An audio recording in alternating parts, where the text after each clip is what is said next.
সংসদ ছাড়া কোনো সংস্কার সম্ভব নয়, তাই অবাধ, সুষ্ঠু, নিরপেক্ষ নির্বাচনের মাধ্যমে যারা সংসদে যাবেন সংস্কার পরিবর্তন ও সংরক্ষণ করা তাদের দায়িত্ব হবে বলে জানিয়েছেন বিএনপির স্থায়ী কমিটির সদস্য গয়েশ্বরচন্দ্র রায়।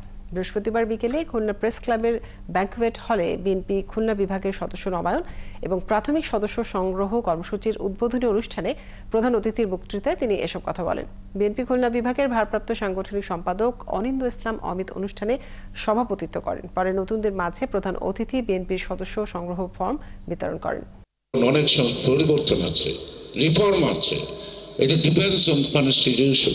আমি কনস্টিটিউশনগুলো যে ধারা যেভাবেই তারা লেখা থাকুক না কেন সেটাকে আমাকে পার্লামেন্টেই খণ্ডন করতে হবে। সেখানে আমার নতুন করে নতুন শব্দ প্রতিস্থাপন করতে হবে, অনেক শব্দ প্রত্যাহার করতে হবে। এটি তো সংস্কার।